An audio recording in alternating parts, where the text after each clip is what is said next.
젊은이들 입장에서는 고용의 기회가 없어지잖아요.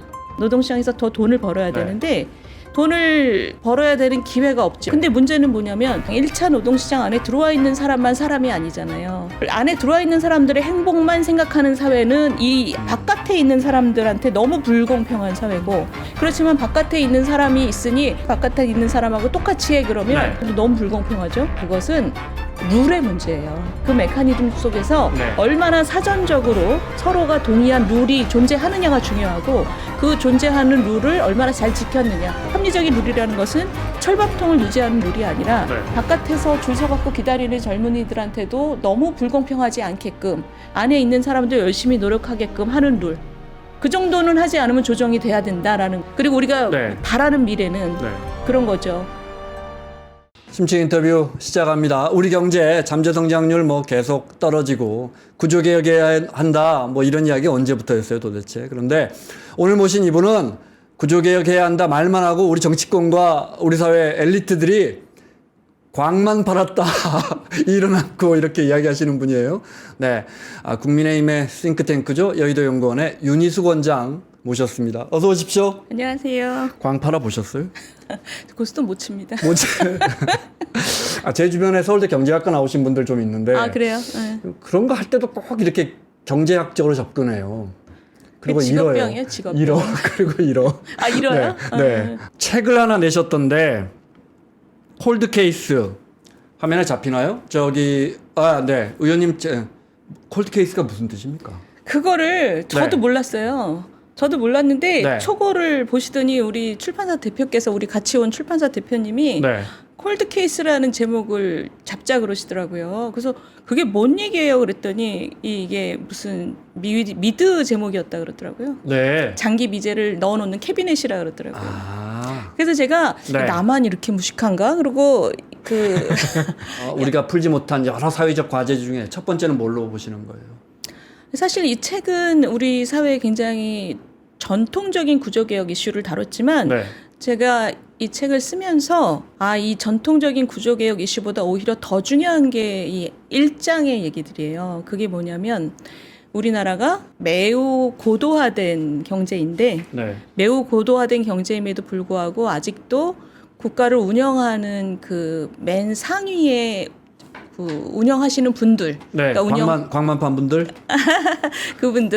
그분들하고 일반 국민들 사이의 인터페이스가 아직도 대단히 왕조 시대 같구나라는 느낌을 제가 많이 받았어요. 그래서 이게 지금 1장을 운영체제라는 말을 썼는데 그게 우리 컴퓨터 키면 OS 있잖아요. OS, 오퍼레이팅 시스템이라고 그러잖아요. 이게 각 기능이 다 제대로 기능하게끔 도와주는 그 시스템을 얘기하는 건데 우리나라는 그게 아직 대단히 후진적이다 라는 느낌을 제가 많이 받았어요. 그래서 이거를 1장에다가 제가 이렇게 박아놨어요. 무슨 얘기냐면 기업들이 아직도 정부를 많이 신경 쓰죠. 예를 들면 지금 장사 안 되는 업종들이 있어요. 예를 들면 대기업 같은 경우에는 극장 이런 거 정리하고 싶어도 잘 정리를 못 해요. 정리를 못 하는 거는 이제 정부 눈치를 보는 거죠. 그리고 우리 지난번에 대우조선 파업 같은 거 봤지만 또 정부가 굉장히 이렇게 신속하고 기민하게 이거를 자기 할 일을 하는 것도 아니에요. 굉장히 오랫동안 쥐고 있었잖아요. 22년인가를 쥐고 있었어요. 대우조선을. 우리가 이 나라를 운영하는 사람들이 아직 굉장히 고압적이다. 그러니까 국민과 국가와의 사이가 수평적이라는 것을 우리가 굉장히 고도화된 그 나라는 그래야 된다고 생각하잖아요. 근데 아직도 상당히 수직적이다. 그러네요. 그래서 그렇다면 그렇게 수직적인 관계라면 아래쪽에 위치한 경제 주체, 기업이나 개인이잖아요.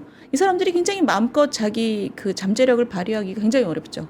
그리고 그렇기 때문에 제가 이 책에서 굉장히 애를 써서 얘기한 건 뭐냐면 이렇게 고압적이기 때문에 관계가 위아래 관계가 되기 때문에 위에 계신 분들이 대충 해요. 대충 해서 우리가 회사 같으면 생각도 못할 일들. 회사 같으면 내가 이렇게 일을 안 하고 그 사보타지를 하면 벌써 잘렸을 텐데 우리나라의 위에 입법, 행정, 사법 모든 부분에서 국민들이 볼 때 너무너무 그 실망스러운 분들이 있거든요. 실망스러운 부분들을 그대로 이렇게 해도 된다라고 생각하고 지나가는 부분들이 많아요. 그래서 뒷부분의 구조개혁, 제가 얘기한 네. 뭐 의료, 연금 이런 것들 우리가 오랫동안 그 태클을 했어야 되는데 제대로 태클하지 못한 것들이 아직까지 이 상태인 것은 위에서 이 나라를 운영하시는 분들이 충분히 절박하지 않았다라는 제가 이 그 일종의 관찰 내지는 고백 또는 혐의 이런 거를 이 책의 앞부분에 굉장히 좀 신랄하게 했죠. 그래서 아까 광만 팔았다는 얘기가 그 얘기입니다. 나라가 굉장히 빨리 발전했는데 지난 20년 동안 우리가 했어야 되는 일을 거의 안 했어요. 예를 들면 노동개혁도 우리가 했어야 되는 일을 거의 하지 않고 계속 우리가 방송이나 신문을 통해서 제일 많이 들은 얘기는 우리가 얼마나 자랑스러운 사람들인지 K 뭐 이런 거밖에 네. 없잖아요. 저는 사실 K-팝을 빼고는 나머지는 K-팝은 국가가 도와준 게 없잖아요. 네. K-팝을 빼고는 나머지 K는 굳이 붙일 필요가 있나 이런 느낌 들이거든요. 그게 네. 뭐냐면 우리 스스로를 국뽕에 빠지게 하는 거죠. 뭔가 사람들을 굉장히 지금 치열하게 듣기 싫은 얘기지만 이걸 가지고 고민해야 되는 주제들이 있는데 그 주제로부터 눈을 돌리게 하는 게 그런 국뽕이거든요. 네, 네. 그래서 제가 그런 문제를 제 1장에다 담아놨어요. 우리 기업들은 언제부터 이렇게 관료나 정치권에 이 원인은 뭘까요? 글쎄 그런 부분이 참 한심하죠, 그죠? 네.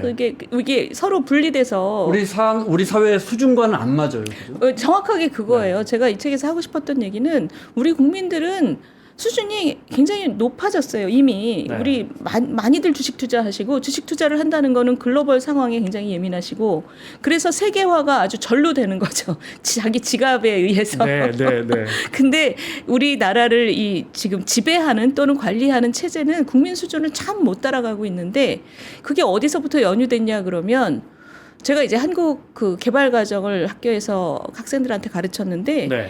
아주 옛날이 아니라 60년 전에 우리가 경제를 일으킬 때 그 발전주의라는 말을 쓰거든요. 네. 이제 학계에서는 발전주의라는 것이 국가의 엘리트 그룹이 그러니까 행정 그 엘리트들이 국가의 모든 정책 목표를 성장이라는 목표에 복속시켜서 성장이라는 목표를 향해서 온 나라가 아주 집중된 노력을 가져가게끔 하는 아주 강력한 그 행정적인 주도를 발전주의 전략이라고 하거든요. 네. 근데 그때는 그게 먹혔죠. 우리가 굉장히 그 국민의 에너지를 아주 명확한 목표를 가리키면서 국민의 에너지를 그쪽으로 쫙 쓸고 가는 네.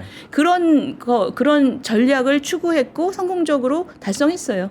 근데 그것이 국민들이 굉장히 이제 자발적인 창의성을 가지게 되면 그거가 훨씬 중요한 에너지가 돼야 되잖아요. 네, 네. 그 이전 경로를 우리가 디자인을 잘했어야 되는데 그때부터 이제 우리가 광을 파느라고 그걸 안 한 거죠. 그리고 그 고압적이고 대단한 수직적인 관계 속에서 네. 사람들에게 어떤 그 수직적인 그 명령 또는 지도를 하는 그런 과정을 졸업을 했어야 되는데 그거를 쥐고 있던 사람들이 그걸 쥐고 놓지를 않은 거죠. 그러니까 우리는 아직도 어떤 의미에서는 조선시대 그다음에 개발독재 시대를 아직 졸업을 못한 거예요. 윗부분은. 네, 네. 윗부분만. 아랫부분은 이미 먼 옛날에 졸업했는데 그러니까 그 윗부분과 아랫부분이 지금 저 상당한 그 대립관계가 이 마찰과 대립의 관계가 형성이 된 거죠. 저는 근래에 있었던 많은 일들이 사실 여기서 발생하고 있는 것 같아요. 지금 이런 구조를 바꿀 수 있는 것은 그 사람들한테 읍소하는 게 아니라 그 사람들이 정말 신경 쓰는 대상은 우리 국민밖에 없거든요. 국민들에게 인심을 잃으면 본인들의 네. 그 사회적인 생명이 끝난다는 걸 알기 때문에 국민들한테 사실 읍소하는 책이에요. 이 책은 뭐냐면 우리가 그 선출하는 정치인 또는 우리의 삶을 굉장히 많이 좌지우지하는 행정부 또는 법원, 우리 사회의 그 운영 체제를 가지고 있는 엘리트 그룹이라는 게 이런 입법, 사법, 행정인데 네. 이런 분들에 대해서 우리 국민들이 요구해야 할 바가 뭔지를 스스로 우리가 굉장히 명확하게 갖고 있어야 된다. 그러니까 우리가 기준을 분명하게 하고 그 기준에서 떨어지는 사람들을 아주 명확하게 걸러내지 않으면 이런 구조는 변하지 않는다. 네. 이게 이제 주된 주장이었죠. 책에 보면 2번 연속의 도약 그리고 3번째 파도라고 나와 있어요. 이건 네. 무슨 뜻이에요?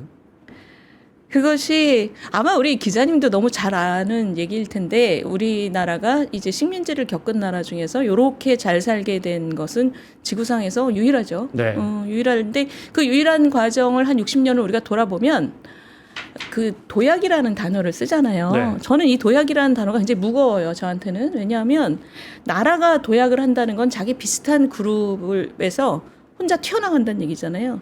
근데 이 모든 나라들이 다 공무원들이 얼마나 열심히 일을 하겠어요. 네. 그렇기 때문에 이 중에서 하나가 이렇게 튀어서 앞으로 확 나가는 거는 매우 어려운 일이거든요. 근데 우리가 그걸 2번이나 했어요, 이때까지. 우리가 60년을 살아오면서 그 도약을 2번 한 나라예요.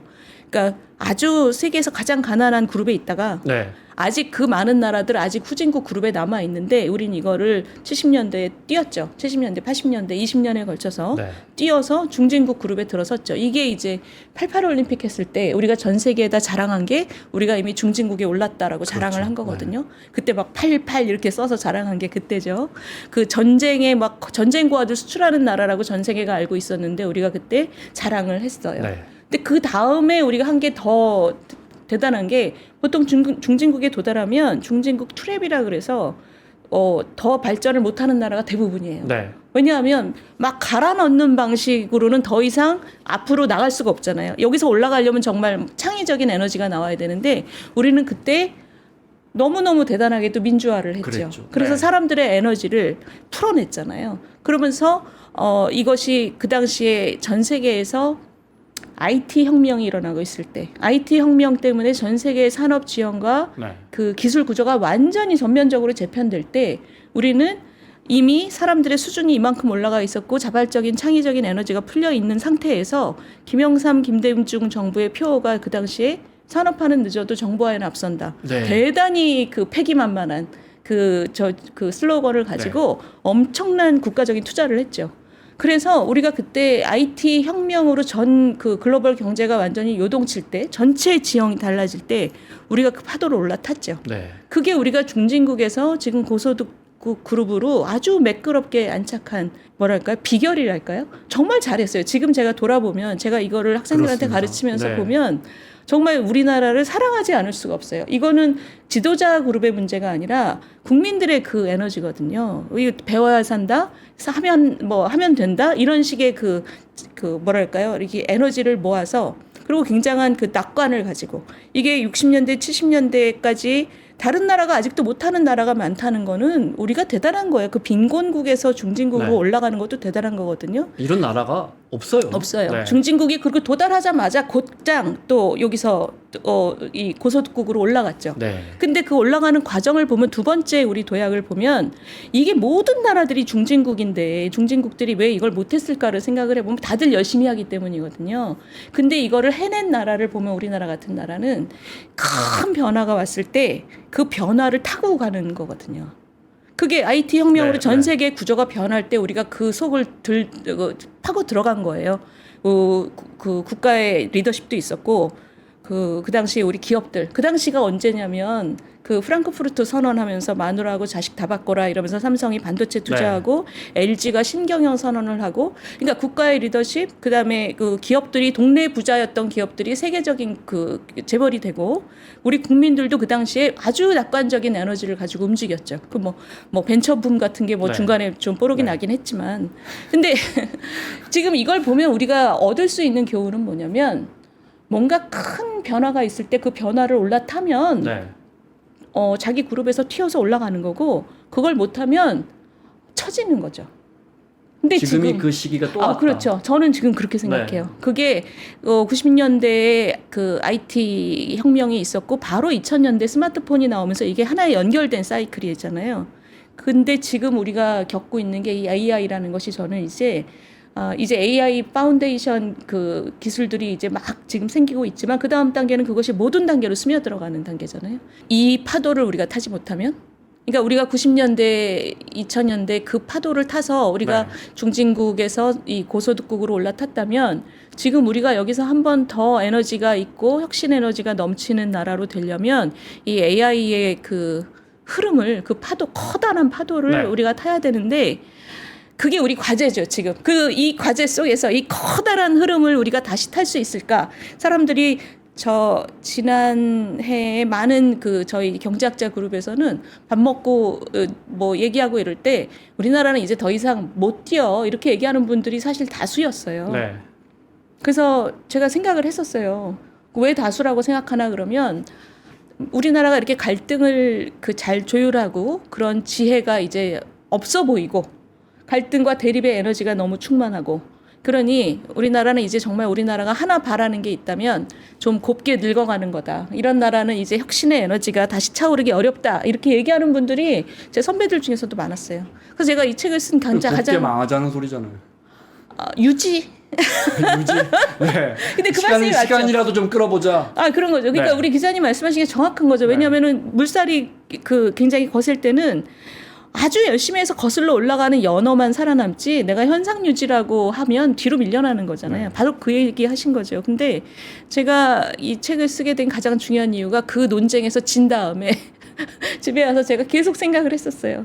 생각을 했는데 아니 전 지구상에서 유례가 없는 두 번의 도약을 연달아서 한 우리나라가 왜 두 번 뛴 거 세 번 못 뛰어?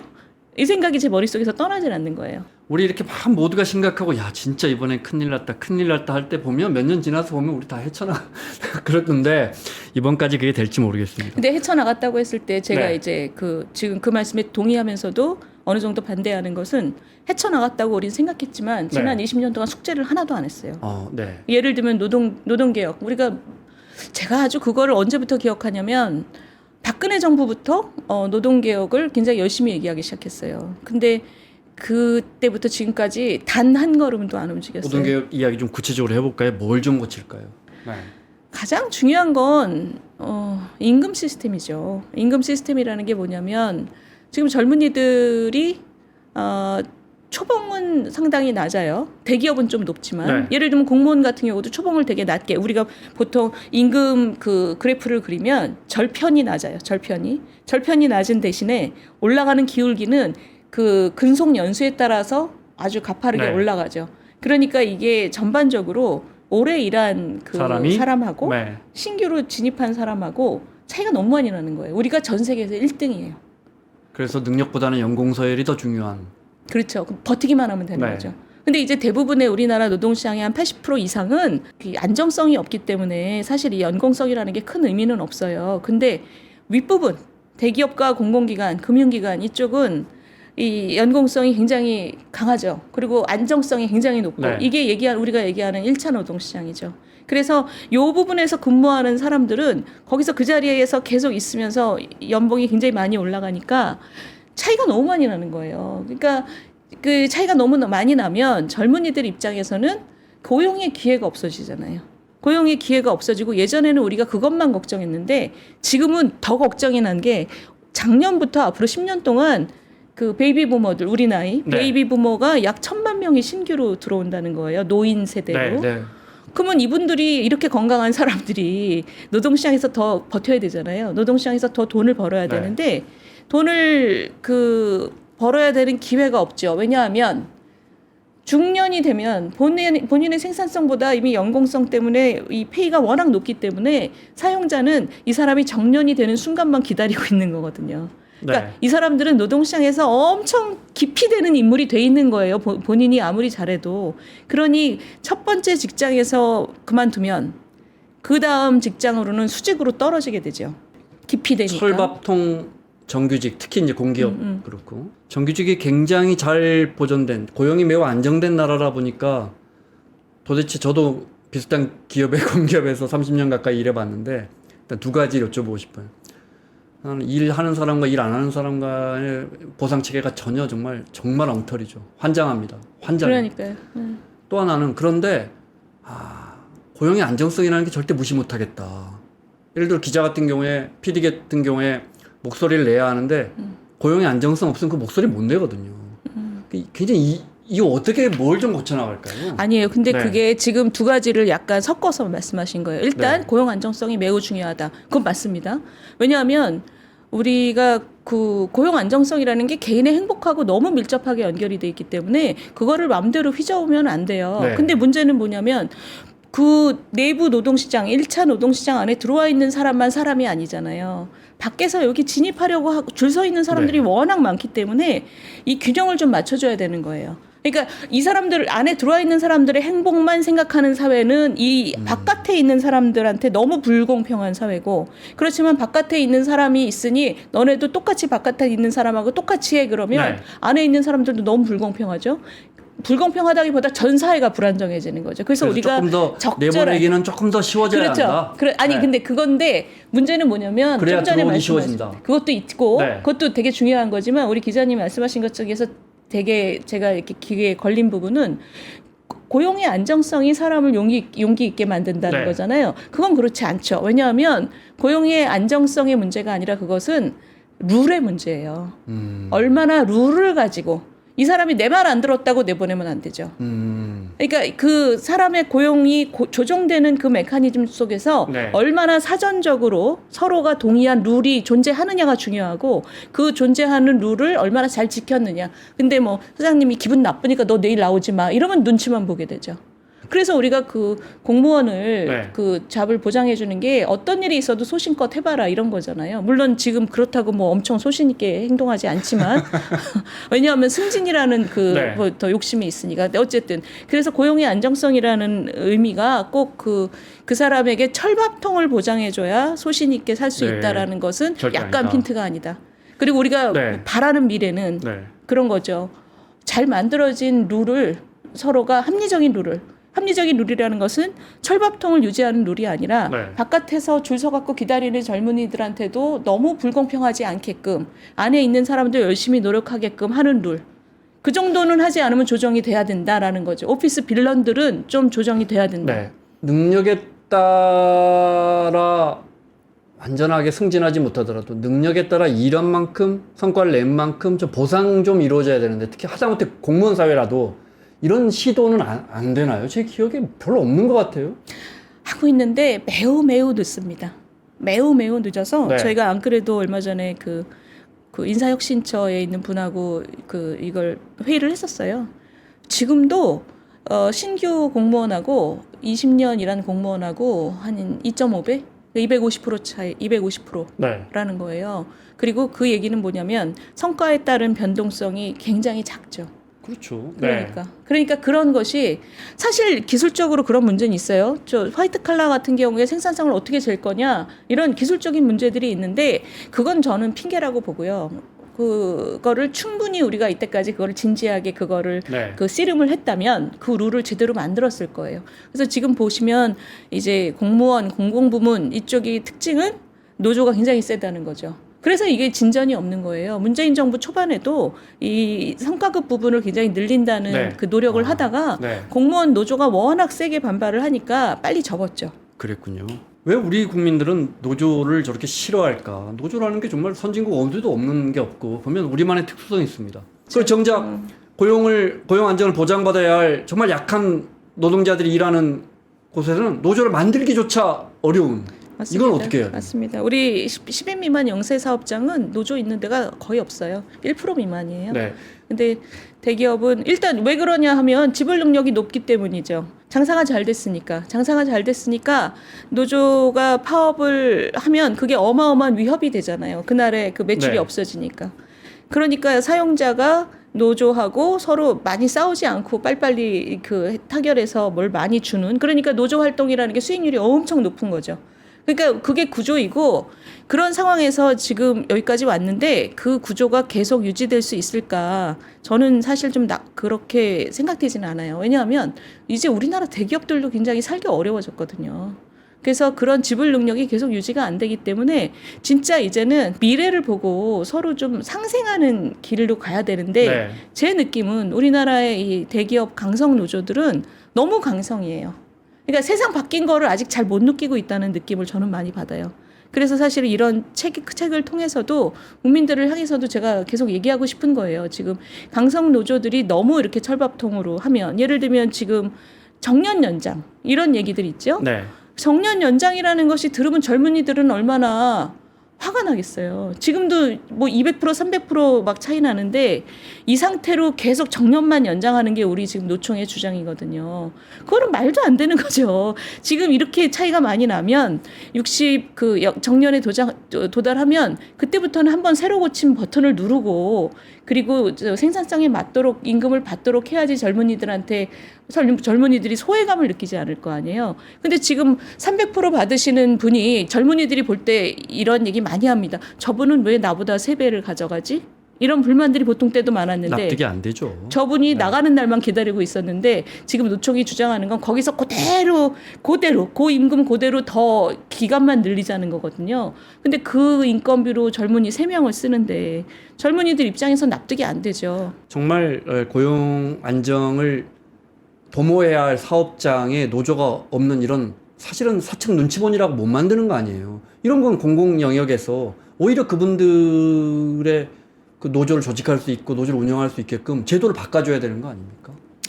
제도라는 게 약자를 보호하기 위해 있는 거잖아요. 그렇죠. 아니 만들려고 하면. 근데 우리 노조는 강자들만 보호하고 있거든요. 그렇죠. 아니 근데 지금 사측 눈치를 보느라고 못 만든다기보다 제가 볼 때는 노조해서 뭘 해도 나올 게 별로 없기 때문인 게 훨씬 커요. 기업들이 워낙 지불 능력이 약하니까. 뭐 예. 돈벌이도 시원찮고 이러니까. 돈벌이가 시원찮으니까. 그리고 내가 여기서 뭐 천년만년 있을 것도 아니고 왜냐하면 우리나라의 85%의 직장은 너무 유연하거든요. 고용 안정성이 없으니까 내가 여기 언제 나갈지도 모르는데 이런 거죠. 네. 근데 그럼에도 불구하고 원한다면 그걸 도와주는 게 당연한 거죠. 그리고 그거는 큰 노조도 그렇지만 정부 네. 입장에서도 그 절차적인 문제 같은 거는 사실 보조를 해주는 게 맞죠. 저희 그 세대잖아요. 근데 저희 보고 예를 들어 정년이 예를 들어 60세인데 60 넘어서 주 4일로 일하고 급여 한 3분의 1 절반 가져갈래? 이러면 노동 강도는 대신 그리고 너가 가졌던 그동안의 직급들 너가 30년 동안 해왔던 직급 그런 거 없어. 제로 세팅이야. 연봉 계약직이야 사실상. 근데 뭐 무기고용처럼 해고는 없을 거야. 65세까지 가자 이러면 제 친구들은 다 동의할 것 같은데요. 그러니까요. 네. 아니 근데 아닌 분들도 계세요. 아닌 분들은 내가 생산성이 갑자기 반으로 떨어지냐, 왜 내 월급을 반으로 줄이냐 네. 이러는 분도 있어요. 그런데 요즘은 사회적인 인식이 되게 높아졌어요. 그래서 아마 우리 김 기자님처럼 땡큐라고 하실 분도 많을 거예요. 근데 지금 그것을 노조가 막고 있죠. 노총. 네, 네. 노총이 원하는 것은 계속 그대로 가는 거기 때문에 호봉도 계속 올라가는. 뭐 그게 사회적 합의가 되겠습니까 그게? 젊은 사람들도 일자리가 없는. 그러니까 제 말씀이 그 말이에요. 네. 그렇기 때문에 우리 그 강성 노조들이 좀 정신을 차려야 돼요. 사회적으로 본인들이 어떻게 보이는지를 좀 신경을 써야 돼요. 그리고 특히 공공 부분 같은 경우는 뭐 이건 어느 나라나 마찬가지인데 노조가 가장 강성인 곳이 공공 부분이에요. 그 특징은 글로벌 경쟁에서 노출돼 있지 않다는 거죠. 세금으로 돈을 받으니까. 네. 그러니까 이게 얼마나 국민들 입장에서 속이 터지는 거예요. 그러니까 세금으로 돈을 받기 때문에 글로벌 경쟁으로부터 이 거센 세계적인 경쟁으로부터 완전히 보호받고 있는 그 섹터일수록 노조가 강해요. 그러니까 이런 것이 사회적으로는 굉장히 국민들 입장에서는 좀 부하가 치미는 일이죠. 일반적인 국민들은 대단한 경쟁 속에 노출이 돼 있는데. 그럼요. 네.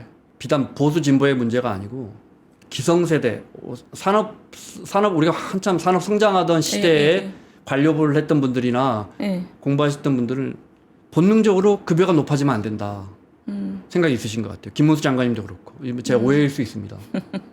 그건 잘 모르겠어요. 그분이 어떤 생각을 하는지. 아니 전에 왜 광주형 일자리 가가지고 왜 4천만 원 급여가 낮아서 감동받았다는 말 했잖아요. 저는 이제 물론 뭐 좀 과장된 표현이긴 하지만 그리고 또 그 광주형 일자리라는 게 이제 특수하게 저비용으로 기업도 양보를 하고 일자리를 만들어낸 그런 시스템이긴 하지만 특수한 형태이긴 하지만 어느 나라 장관님이 급여가 낮아서 감동받았다는 말을 할 수가 있나?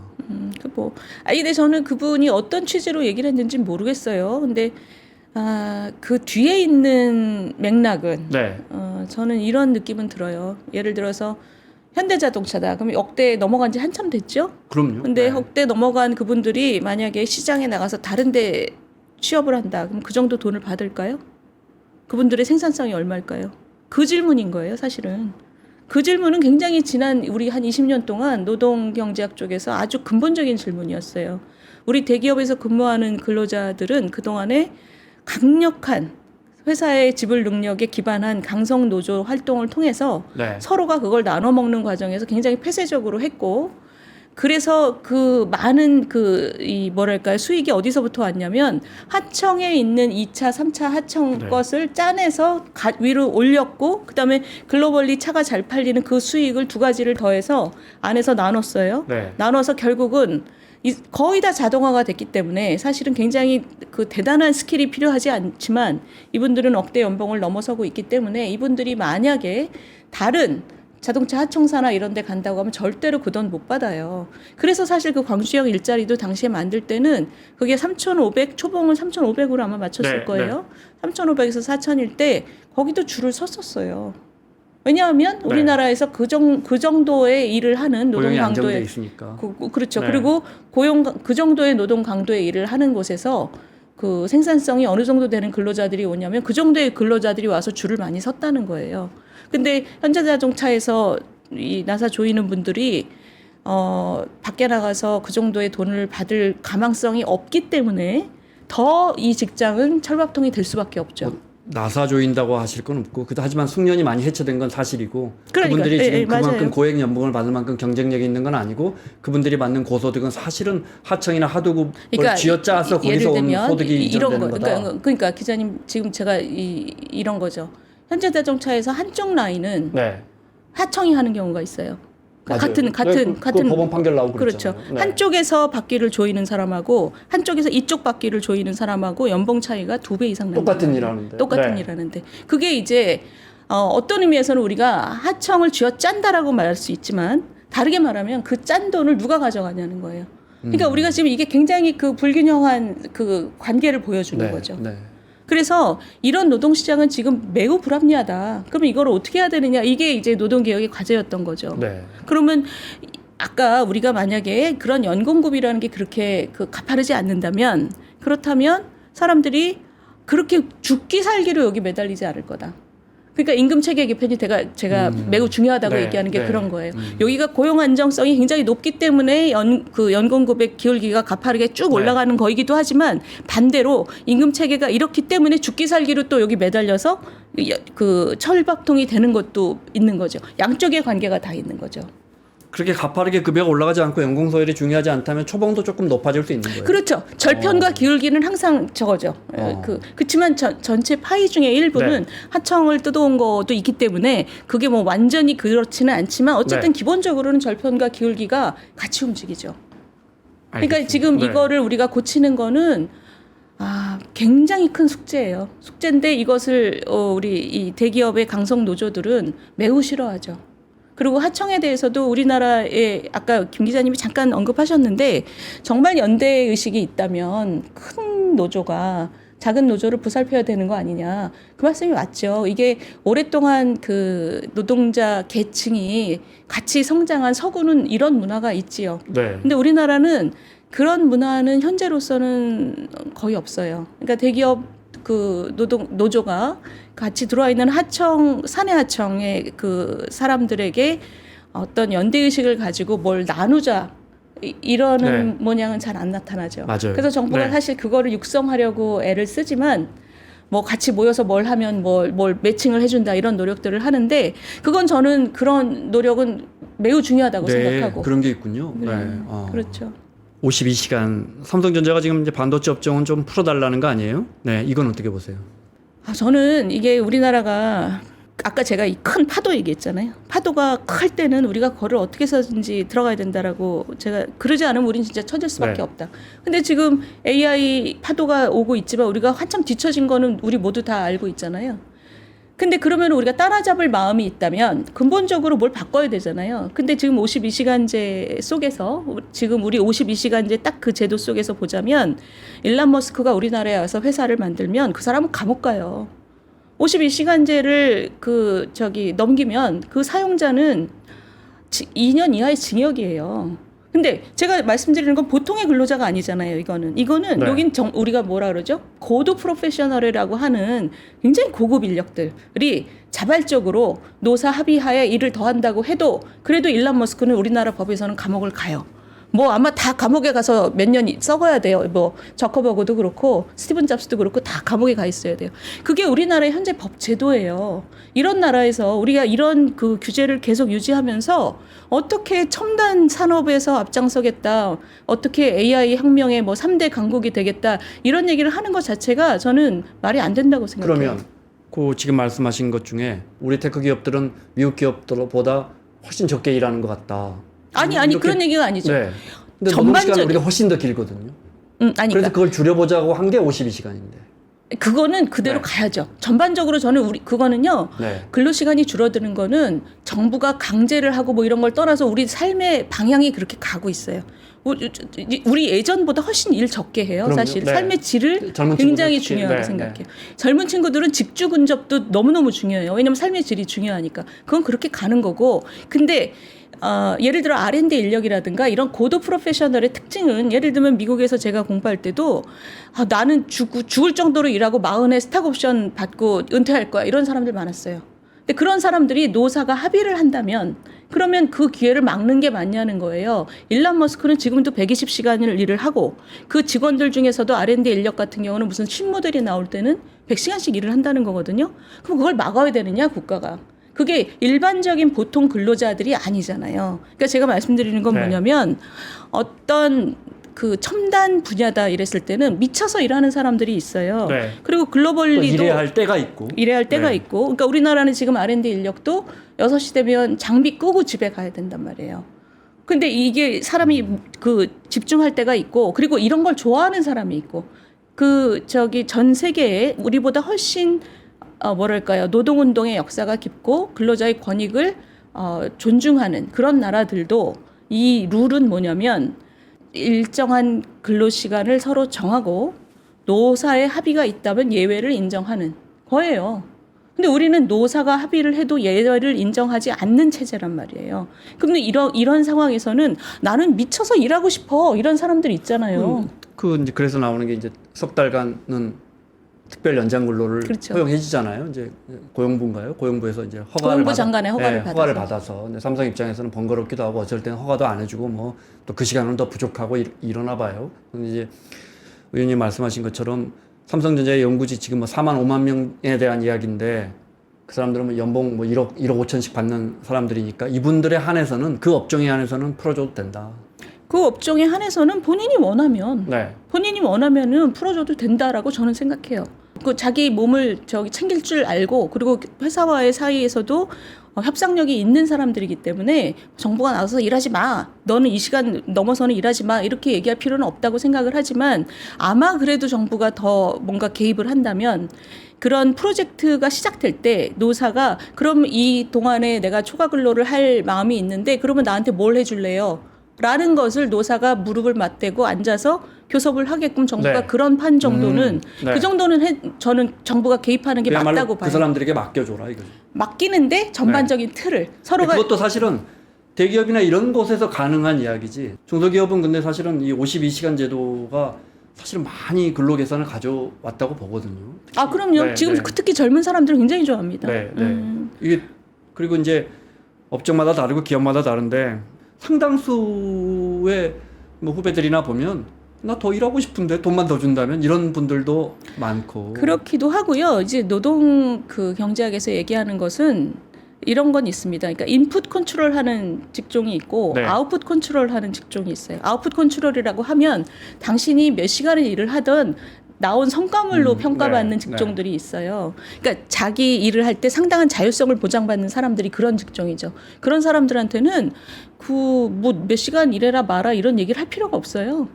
이 사람들은 여기서 집에서 회사에서 짐 싸갖고 집에 가도 어차피 일해요.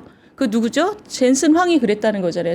나는 아침에 일어나서 계속 일하고 일하지 않는 시간은 그 일에 대해서 생각한다. 그게 그 자기 일의 아웃풋 컨트롤을 받는 사람들의 특징이거든요. 그러니까 노동시장에서는 이런 사람들에 대해서는 사실 그렇게 많이 규제를 할 필요가 없다라는 거죠. 노동시장 이야기할 때 젠슨 황의 근로조건하고 우리 근로조건하고는 우리 보통 근로자들은 아니. 하여튼 의원님 말씀은 그러니까 제 말씀은 네. 그런 사람들이 존재한다는 물론이죠. 거예요. 네. 젠슨 황은 왜 우리가 그 사람에 대해서 얘기하면 안 되냐면 그 사람이 네. 사장님이기 때문이죠. 그렇지만 그 사람하고 비슷한 사람들이 그 회사에 있다는 거죠. 하지만 이 52시간으로 보호받아야 할 계층은 분명하게 우리가 근로시간을 줄여야 한다는 이 방향성은 옳은 거고요. 그럼요. 네. 이제 많이들 하는 이야기가 특별 연장근로 근데 더 돈 많이 번 영업이익 높은 하이닉스는 하나도 안 썼더라. 도대체 그러니까 삼성전자라는 글로벌 기업이 지금 뭐 위기론이 이야기 나오는데 삼성전자가 지금 내야 할 혁신이나 뭐 기업 간 연대라든지 뭐 뛰어난 경영자라든지 뭐 이런 게 아니고 어떻게 하면 좀 우리 사회가 좀 삼성전자를 도와주면 좋겠어 했더니 삼성이 내놓은 솔루션이 우리 근로자들 일 좀 더 하게 해줘. 이게 맞느냐 이 지적은요. 뭐 다른 문제가 많죠. 삼성은 지금 우리가 삼성에 대해서 이게 약간의 애증을 느끼고 있는 사람이 많지만 네. 그럼에도 불구하고 저 사람들이 좀 잘했으면 좋겠죠. 저는 그렇게 생각해요. 네.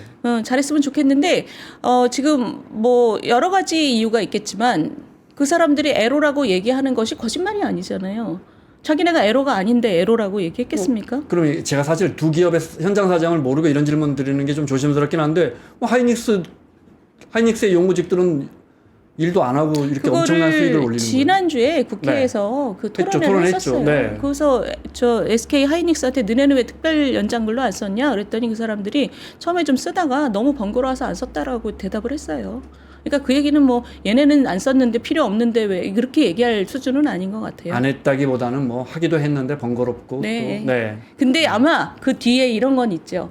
그 HBM 관련해서 우리가 추측하는 바는 지금 이미 HBM 관련해서 SK가 앞서가고 있잖아요. 어느 네. 정도. 그래서 삼성은 추격자이기 때문에 더 마음이 급하고 SK는 굳이 뭐 이런 느낌이 있을 거라고 우리가 추측을 하는데 만약에 그렇다고 해도 그럴수록 그 격차를 유지하기 위해서 제도를 유지해 줄 이유는 안 되죠.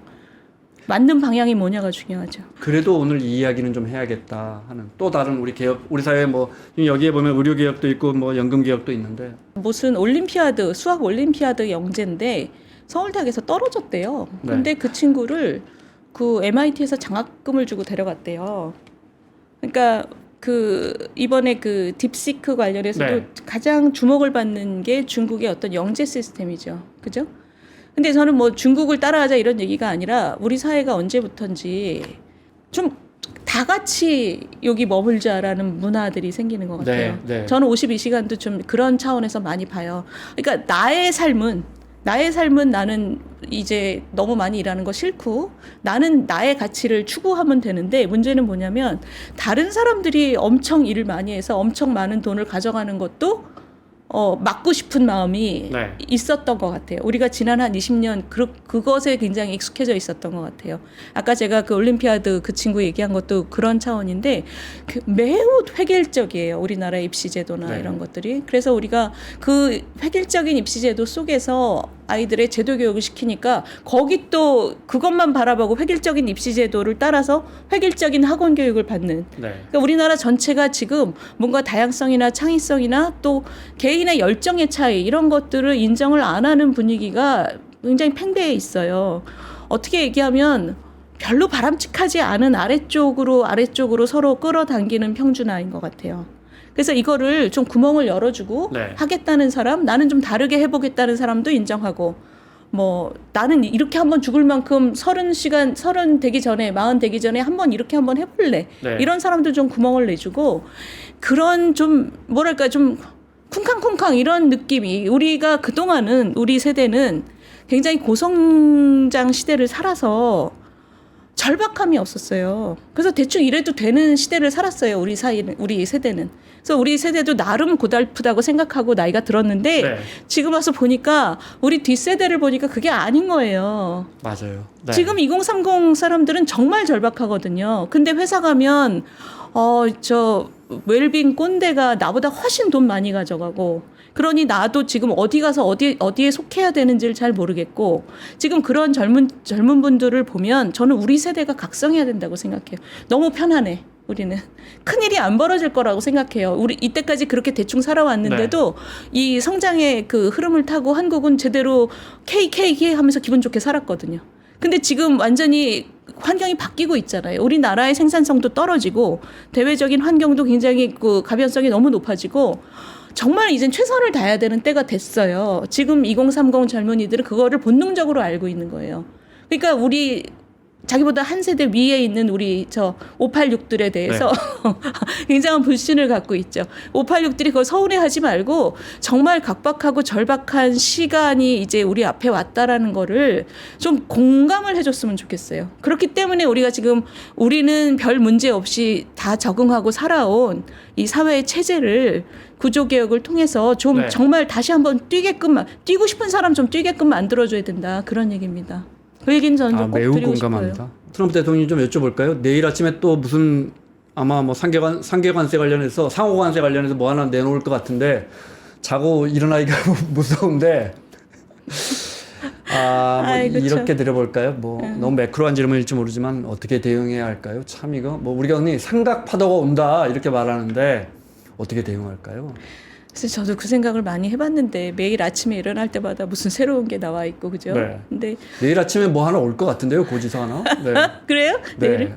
12일인가 발표한다 그랬거든요. 그러니까 우리가 네. 지금 정말 우리 모든 사람들이 우리나라 이제 정책하는 사람들이 우리 트럼프 선생의 그 동향을 주시하면서 눈치만 보고 있는데 제가 어느 순간 좀 부하가 치밀더라고요. 그래서 한번 생각을 해봤는데 이런 거예요. 트럼프 대통령이 목표로 하는 건 너무 뚜렷해요. 그죠? 그게 뭐냐면, 그동안의 모든 매너나 예절, 뭐 국제적인 규범 이런 거 필요 네. 없고 나는 미국 국내 사람들에게 그 러스트벨트에 있는 그 백인 남성들에게 나는 그 사랑과 지지를 받겠다 이거예요. 뭐 저 관세 때문에 물가가 좀 오르더라도 상관하지 않겠다. 이 사람들이 우선이다 이거거든요. 근데 우리도 이게 뭐 매일매일 내일 무슨 고지서가 날라올지 생각하지 말고 조금 길게 보는 게 필요하지 않나 싶어요.